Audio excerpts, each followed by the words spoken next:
Yay! Hey everybody, and welcome back to my channel, Emma Desi on YouTube, and I'm absolutely thrilled to have you here. And today we are continuing our author interview series, and I'm delighted to have Katherine Rupley here with me today. Katherine is the author of two published novels by Bella Books, Calculated Risk, a romance, and Antarctica, a suspense thriller, which was released in March of this year, 2024. She is an avid reader, runner, traveler, photographer, and fur friend. Welcome, Katherine. It's absolutely wonderful to have you here with me today. Thank you. Thank you. It's lovely to be here. And I appreciate you inviting me on. Oh, yeah, no, I'm really looking forward to kind of learning more about your journey to writing and the books that you're writing and the experience that you have as you're writing. So I wonder if we can actually start there. How did you sort of, yeah, what was your journey to writing? Have you always written? Is it something that came a little bit later in life? I think I wrote my first story on an old typewriter when I was like 5. And that was a long time ago. And then I went to college and studied and became an engineer and had a career. But I took some classes at UCLA Extension for some writing because I read. I'm a huge reader. I read a lot. And I thought, my mom always said, you can write the great American novel. I thought, what is that great American novel? I don't know. So I took some classes and then that kind of fizzled. And then because work got really busy, and then I retired. And I needed to retire. So when I did that, my wife basically said, what are you going to do with your time? You can't be bothering me all the time. And so I pulled out some pages that I had written, the first 4 chapters of my first book, actually. And I said, what do you think? And she read it and she goes, this is good. Keep going. I didn't even know you were writing a book. And I thought, okay. So I finished that during NaNoWriMo, actually, and then spent the next 5 months editing it, I think. And then I sent it off to a publisher right at COVID. Right at COVID. I mean, it was like within a week of when COVID shut everything down. And so, they have a 90-day window for their book. And I waited ever so patiently to hear back from them, and nothing. And then 90 days came and went, and I gave them a couple more days, and then I sent them a note and I said, hey, did COVID screw up your schedule? Are you, and I heard nothing from them. And so I thought, okay. So a week later, I sent them a note and I said, thank you for reviewing my book. I'm going to take it, I'm going to send it somewhere else. And within, I don't know, an hour, I think, oh, no, we want your book. So anyway, I sold my first book, which was a romance, Calculated Risk, about a rock climber and a stunt woman. And that was the start of my writing. And then I went on and I thought, okay, I can write some more. And so I spent the next, I think, 3.5 years writing Antarctica, which is a much more complicated, lots more characters, 10 strong women in Antarctica trying to do a mission and getting sabotaged in the middle of it. And spent a lot of time with that book. Mm-hmm. And I think it's a lot better book, actually. The first book you write, I didn't know what I didn't know. I was an engineer, what did I know really, other than reading a ton, know about writing a book? And so I kind of did it without knowing what I was doing. Mm-hmm. And then I took some classes, and I took the Golden Crown Literary Society's Writers Academy. And I learned all the things that I had done wrong. And, it's harder to write a book when you know all the rules. Ah, interesting. Well, let's come back to that. That's a really interesting thing to say. So let's come back to that. I want to thanks for sharing that with us. I think your experience it does reflect, I think, the experience that a lot of women in particular, but writers have, that we start when we're young and we're very excited about this when we're young, but life takes over, and with one thing or another, it gets put on a back burner, and then we come back to it later in life. So I think that there'll be a lot of people listening who will be like, oh yeah, that's me, that's me. If Catherine can do it, if Kate can do it, I can do it too. So I love that. The other interesting thing that I picked up there is about NaNoWriMo, National Novel Writing Month, which can get a bit of a bad name from some people. Some people are not keen on this idea of you can write a book in 30 days. But actually, I had a similar experience to you in that with my first book, it was exactly the impetus I needed just to get that first draft finished. And that sense of excitement and everybody doing it together was a really wonderful way of regalvanizing myself. And it sounds like you had that experience too. Yes. Yeah, and it was kind of like I didn't know what I didn't know. I didn't know that it was hard.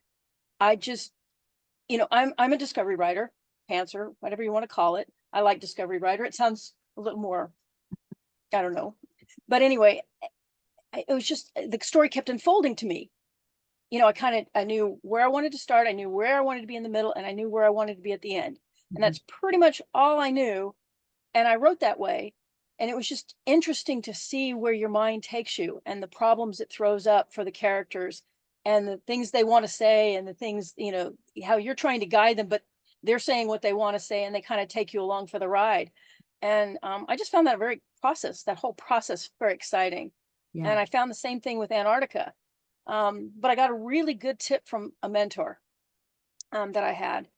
And she says, she told me that the book was really good, but I had too many themes. I was trying to say too much. She says, pick three. It's like, you don't have to have this and this and this. It's like, kind of cut that off and go this way, Mhm. pick three.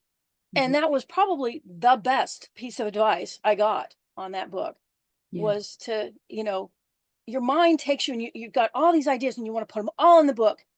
And all you do is confuse the purpose of the purpose Mhm. and take it away from the story a little bit. Yeah, Um, I think that is one of so the dangers of discovery writing. I'm primarily a discovery writer as well, and I've had sort of similar experiences where you follow the character and you follow the story, which is super exciting and what I love about it the most.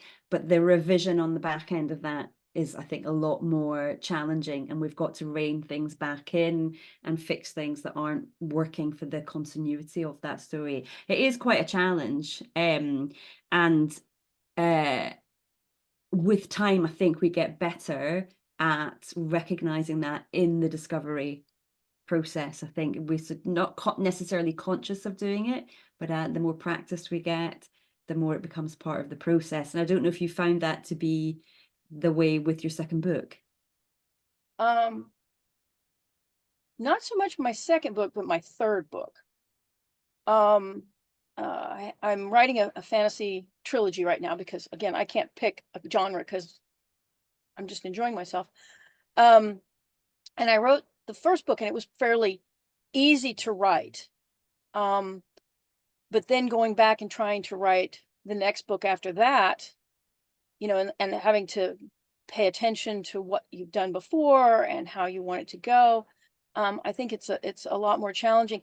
I actually think it's in some ways it's a little stifling because sometimes you just want to get the story out and you figure out your characters at the end of the book. It's like I kind of threw these two people together and I wanted to find out more about them, or I threw this character in the book and I wanted to know how they would react to all these situations. And at the end of the book, you're like, well, I know the character pretty well now. Mhm. Um, and then you can go back and do that revision that you were talking about because now you really understand what the stakes are a Mhm. little bit more. Mhm. Maybe you knew the stakes for the story, but you didn't really understand completely the stakes for the character, or vice versa, Mhm. Mhm. right? Um, and so and this is where I'm saying sometimes, well, for me, sometimes knowing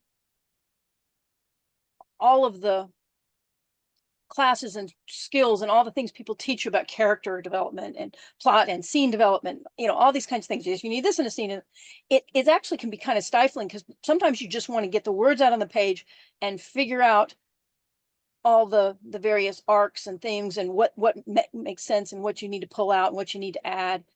And and that's where I was talking about the stifling part. It's for just for me, it was a little more difficult. Again, I'm still learning, Yeah. but it's like the editor, and you want to write with one side of your brain, just writing, being creative and that kind of stuff. But you know, by training and by all the classes you take, it's like, okay, you can't do a sentence that way, or you need to have this, or you need to have that, or it can be stifling. And so you have the editor brain going when the creative brain's supposed to be going, and that can be Yeah, difficult. stifling is a good word, I think, for it, 100%. And it's funny, I've had that, when I've coached writers in the past who have got to that point where their head is just full of everybody else's voices. Then there's a point at which you have to say, okay, put the books down, put the craft books down, stop listening to the podcasts, no more webinars, no more workshops, stop it all. Just write, just spend a few months writing, because the things that we've been learning, and they're all in there somewhere, but now we've got to apply them and just do the writing and not censor ourselves. And then that will have had time to kind of soak in and seep into our system. And then when we come back around to the revision side, then we can bring in those rules and regulations that we've been reading up about. It always reminds me of, I used to act, and one of my directors used to say, because we do a lot of research in rehearsal on the characters, on where the play is being set, the time period and all the rest of it, and the motivations for the characters. And he'd say, okay, so you've learned it all, you've done it all, now just throw it all away and just tell the story. And I think that is equally applicable in our novel writing. At its heart, just like acting, you're telling a story, and the truth of that, the simplicity of that actually will shine through, and the sort of the technicalities we can add in revision, as you would do in a performance, as especially in a play. The more performances you do, the more you add in, and the more nuance you find. In our revision, for as a novelist, we find those nuances and we can add in the technicalities and perfect it as best we can. I think it's fascinating. I love the fact that there's, in both art forms, it's kind of simple. We just want to tell the story in our own voice. Right. Yeah. So Exactly. I think it's a really valuable, important, and often not talked about aspect of the difficulty of writing. I think you phrased that really well. So I'm sure a lot of people will benefit and kind of recognize that too when they're feeling, I've got to get it perfect in my first draft. I've got to get it right. Mhm. And what does right mean?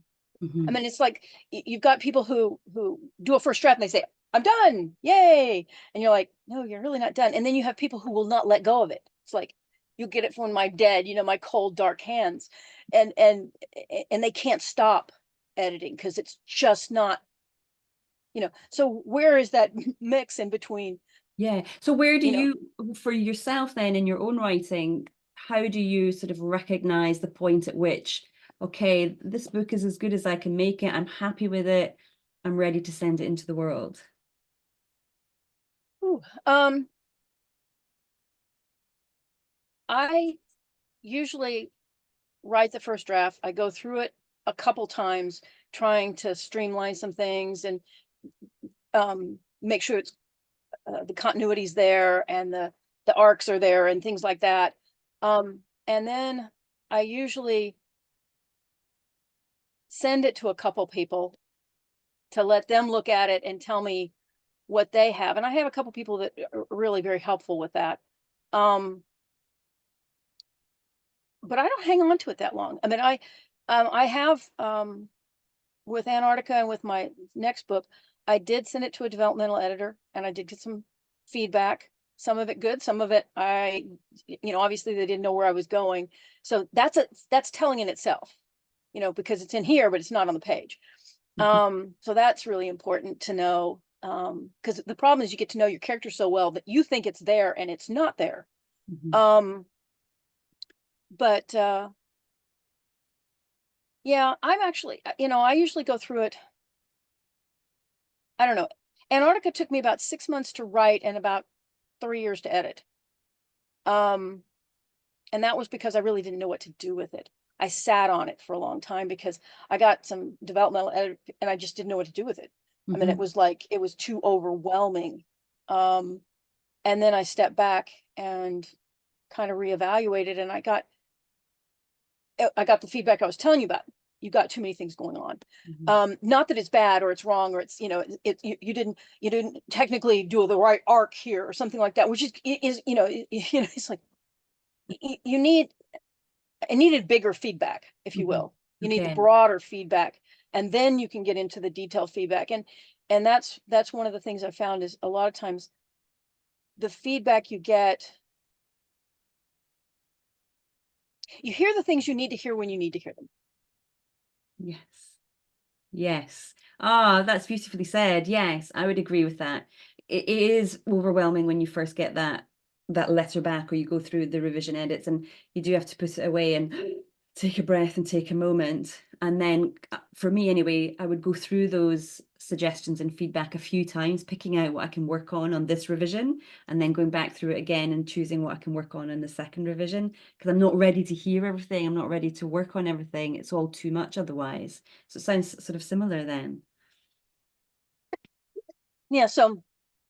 So yeah, I usually, like I said, I go through it a few times.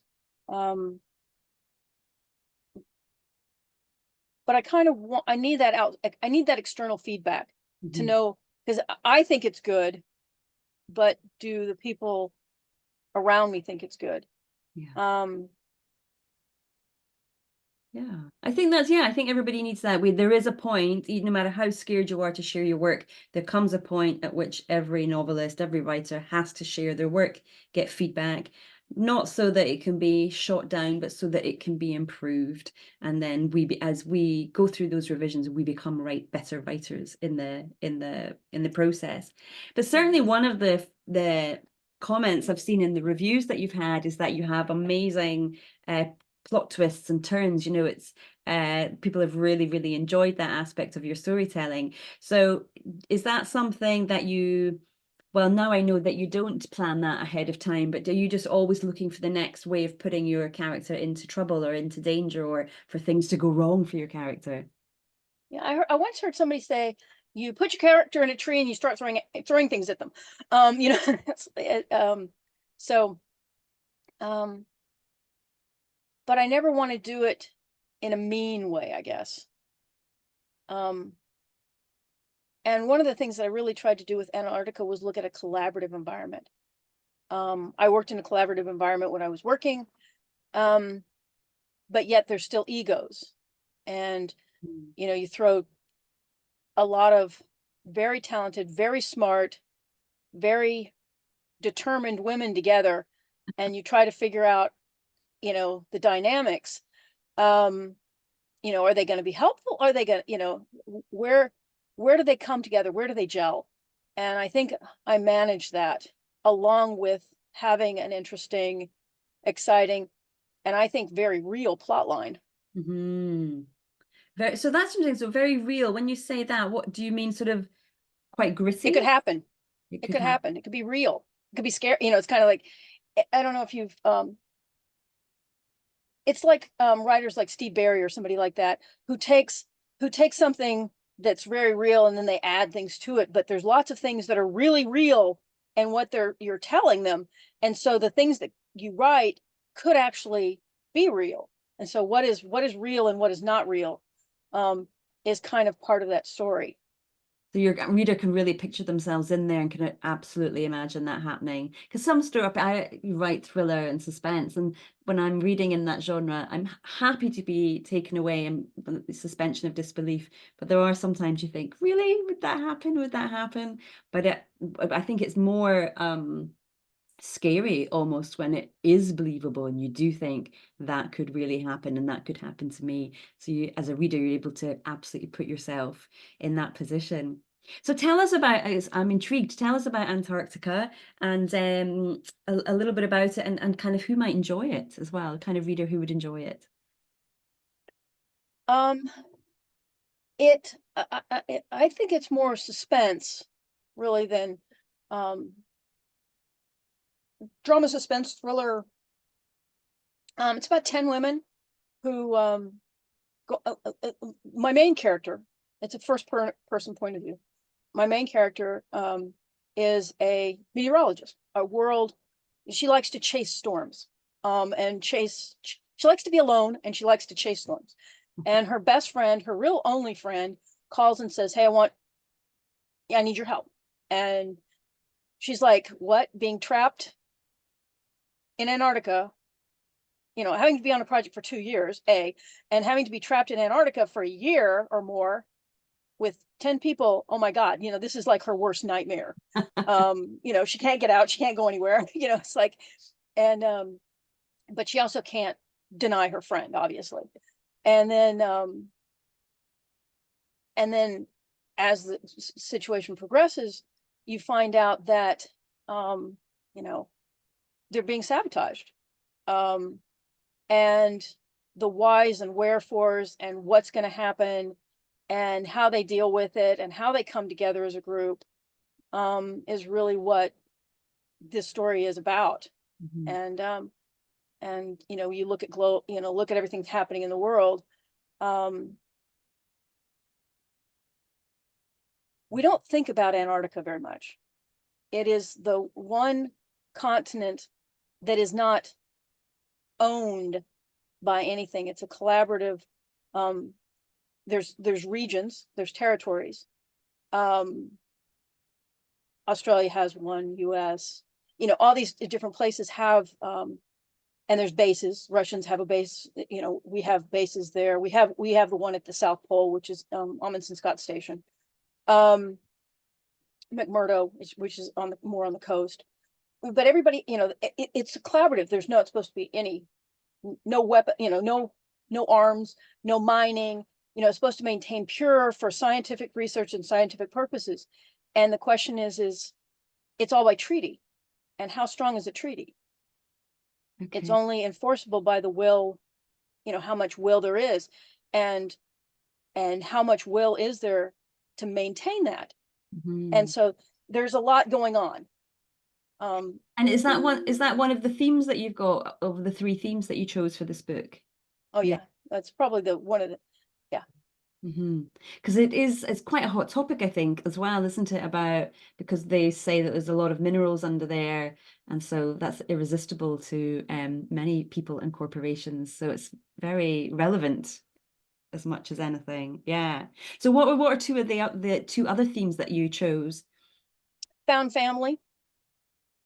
Yeah. Finding that, maybe it's okay to open up and be a part of a group, be a part of something larger. um and that whole concept of women working together. um you know and really working together. There's a oh, I don't have it. I must have moved it. um there's a book that I reference in there. I know where it is. Hang on a second.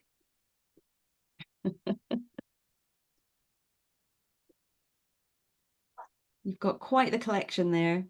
Yeah, I do. um there's a book called The Mercury 13. Okay. And I don't know if you've ever heard of the Mercury 13. It's the true story of the 13 women who actually did everything the Mercury astronauts did, and did it better Ah, at the same time frame. But you never hear about them. no. And so, women are lighter. They deal with being alone, actually being in an isolated environment. They eat less. All the things. Every pound you send into space is very expensive. Hmm. And so, with all the things that these women could do Hmm. at less cost, it still was not appropriate in the 1950s and 60s. And you know Yeah. Not a so womanly thing it's to it's do. kind of that thing. And one of the things that happened in here was they had very strong women, but they didn't come together as a group. They had different ideas and different concepts. And in essence, I look at it as a little bit of personal self-sabotage, if you will. Yeah. Oh, interesting. So the dynamics in this book then are really complicated and intertwined. And so how did you find writing? You've got your main protagonist, but in this book, I think there are many characters involved. So is there multiple points of view in this one? No. No, it's Okay. all told from the one person's point of view. But yeah, there's 9 other women with her in this small environment, and then there's external characters. There's people that they're working with externally as well. And so yeah, it was a complicated book, and trying to write, you can only know what that person knows, and you can only Yes. know what that person is thinking, because you can't be anybody else's head. And I did that for a reason. My first book, Calculated Risk, is 2 people, and the kind of the ping pong back and forth kind of viewpoint. And I had a problem a little bit with um, being in other people's, being in the wrong head, or and so I thought, I'm going to write a book where I can only be in one person's head and see how that works for me. And I actually really enjoyed writing in first person. It's funny how some books do lend themselves to first person, some to third close. Some people are, I'm reading a book at the moment which is very omniscient, but every book seems to be slightly different, even from the same writer. It's not always the same way of doing things. So was that? But it sounds like that was a deliberate choice to you, Oh, it was and very it deliberate. worked for this book. Yeah. So for I think it did. your new books, are you doing the same POV? No, I'm actually the third book I wrote with 2 people. Um Ah. and this I'm writing the second book in the series, and I'm trying to figure out how I want to tell this story, because it's right now I'm kind of lending myself to be in one person's head most of the time. Um but I'm also wondering if I want to be in the villain's head. Um Okay. which is kind of, I wouldn't do it a lot, but maybe 2 or 3 chapters from a And so different point. so that's So I'm interesting. still learning. Like I said, I'm kind of teaching myself and learning in the process. And one of the things I'm enjoying so much about writing is that I am very fortunate. I don't have to make money from my writing. And a lot of people do. Mhm. If they want, they need to make money from their writing. And sure, I'd love to write the, great American novel my mother keeps talking about, but and make lots and lots and lots of money. But more like, I'd like to have lots and lots of people read my book. Yeah. Um or books. But I'm still learning, and I'm just enjoying the process of writing. And that's so And I think important. that's important. Yes, vitally important. I think when we make that switch over from being a hobbyist writer into, okay, I actually want to write this and I want to publish it, too often we lose that sense of fun and enjoyment and we become very earnest about it and very serious about it. And the joy that it gave us kind of in the first place just diminishes and we lose that sense of fun that we took with it. So I'm really glad to hear that you are still really enjoying that. So listen, one of the difficulties I hear from a lot of new writers who are writing their first book um is making the time for the writing. This is a perennial problem that people have. And I know that you might say, well, I retired and had all the time I want. But I know from retired people too that sometimes when you have all the time, you still don't do it. So for you, how do you either make yourself, or what is the sort of process that works for you so that you do get your words down on a regular basis? Um, I've kind of made a personal agreement with myself to write 500 words a day. Love it. Um, and some days I'm successful, and some days I write 1,500. Hmm. So for the week, I usually get about 4,000 words. So And testing my maths here. As an engineer, you'll know quicker than me, but is that so Monday to Friday you do, or 7 days a week? 7 days a week. I find that I I find that by writing some every day and opening it up, the document, and looking at it and rereading just a little bit of what you wrote before, and then kind of moving on, um, it's always in your head. Mhm. And so it's a lot easier to stay in your story if you stay in your story, as opposed to, oh, I'll write 500 words on Monday, and then you don't look at it until the following Monday, or you only, you kind of take all these big breaks. I find that if I just keep the document open and keep myself motivated to look at it and to kind of just add a few words, and it's interesting because some days I'll only get like 20 words Mhm. because the day is just too much. There's too many things to do. There's too, being retired is not being retired. I mean, anybody who's ever talked to anybody who's retired, it's like, I'm busier now than I was at work. How did I ever have time to work? Um, and when you're a caregiver, you have to, deal with some of those kinds of things too. So,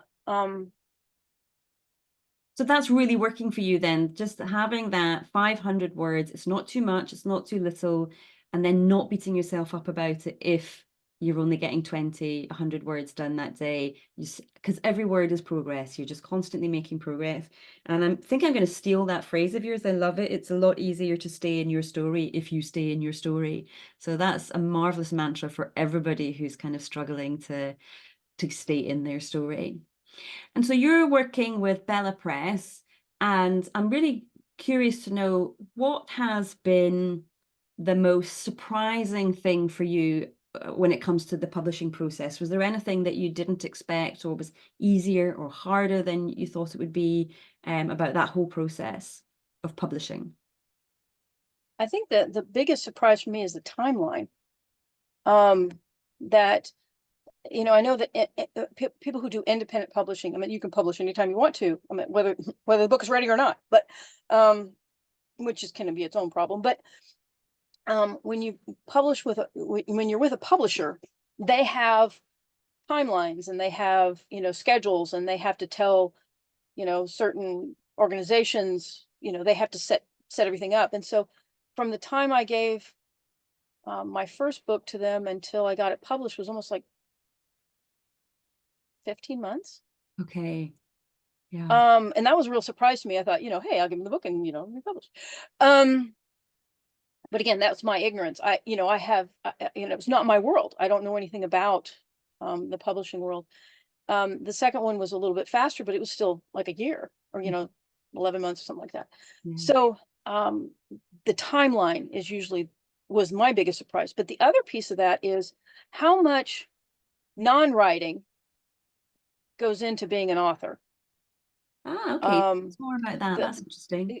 the the social media, the things like this. I mean, not that this is bad, but it's something you don't expect. And as kind of an introvert, being selling yourself, if Yeah. you will, is not usually the first thing I think of. Oh, let's do that in the morning. Um, it's not my list of fun things to do, but it's important, and I enjoy it when I do it. It's Mhm. just getting motivated to do it. Yeah. It's all the things that come with writing: the social media, the newsletters, the website, all the other, Yeah, the, the staying in the your job of craft. being a published author. Yeah, it's not just the writing, 100%. Oh, that's interesting. No one said that to me before, the sort of what goes around the writing, the other elements of the process. It's not just writing, it's It's yes, yeah, it's a way of life in many ways. So yeah. you've sort of given us a hint of what you're working on now. Is there any kind of more that you can tell us about it? We know it's a sci-fi, it's a trilogy. Is it set on this world, another universe? Um, it's a fantasy. And it's a basically it's magic. Um, and magic and non-magic people. There's like four different types of magic, and there's four different regions, and they're all kind of competitive with each other. And there's great battles happened. Mm. My main protagonist has won the war, but or won the war but lost the battle, if you will. Mm. They were supposed to do certain things and they didn't happen. They were supposed to get this staff and kill this person, and they really did neither. But they did enough that they won the war. But now they've got to go back and they've got to resolve all this stuff. Okay, so still And they're discussion. again a kind of a loner. That's kind of a theme with me, this kind of loner thing. And they, you know, get get foisted on with this dog that they find along the way, and this bright witch who is supposed to is very young, new fresh out of school kind of thing, and they're sent on this mission to go bring her back. and of course she doesn't want to go back, so off they go in this little trio of people to resolve this problem. And Mm, so it's kind of fun. And so the first book is kind of the journey, the the quest, if you will, to go and resolve this problem. And then the second book is basically a heist. So I'm trying to write a heist, which actually is very difficult. I never realized how, when you watch something like Ocean's 11 or Leverage, or any of these kinds of dramas, we all love to watch these heists. How are they going to do it? How are they going to fool everybody? How are they going to do, in a and then you say, okay, now I have to create that. Oh my God, how do you even go about doing something like that? And I think that's kind of where I'm stuck right now, is not necessarily in the writing so much as in the creation of those plot twists, yeah, which people say I'm very good at. But on the other hand, it's like, okay, how do you really set all that up? the logistics. Logistics of making it all come together properly. How do you gather your team? How do you make them interesting? How do you put it all together? Where is the point of view? How do you structure all that kind of stuff? And that's where craft can come in, or just outside influences, like watching some of these things and how do they do it. Mhm. um I think and that's so I think that's another kind of nice point that you brought up around that, and how you're talking about the heist book and how you're thinking about it and working things out. Because essentially, that's what a novel is for us writers. That's what the novel is. It's a puzzle. There's no right or wrong necessarily. We're just trying to fit these pieces of a puzzle together, and sometimes we fit them in the wrong way, and we have to take them back out again and rearrange them. But I think one of the fun things about being a novelist is that puzzle idea of trying to work stuff out. And maybe that really does appeal to your sort of engineer brain as well, trying to piece things mhm, together in a logical way. But I really like that, and that I think a lot of people see that as them failing at writing the book, rather than mhm. seeing actually this is just a puzzle I'm trying to piece together without the picture. Yeah. What do they say? You can only I don't know whether it was Agatha Christie or somebody. It's like when you write, you have a flashlight and you can only see so far ahead of you until you get to that next point, and then you can see further along. Yeah. And maybe as people who plot their book out really well, maybe don't look at it that way, but I definitely look at it that way, is because it's like, I know the 3 points. I know I want them here, I want them here, and I want them here, but it's writing to those points and what happens along the way that's interesting. Yeah, 100%. Oh, lovely. Well, listen, all three of your books, diverse, different, and they sound fun, and they feel action packed as well. So where can listeners find more about you and your writing and getting your books? Well, as you can see at the bottom, my name is Katherine Rupley. I, you can find me at Bella Books. Um, I think it's bellabooks.com. You can find me on Amazon. My book, Antarctica, yay, is actually being made into an audiobook. Fab. It's going to be complete. It should be out probably in October.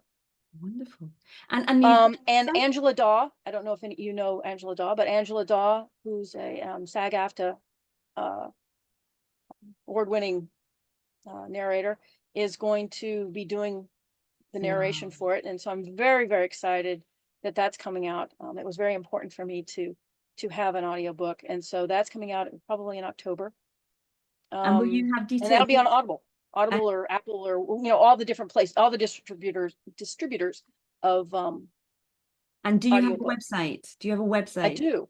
www.katherinerupley.com. And we'll be able to find out about those releases on your website?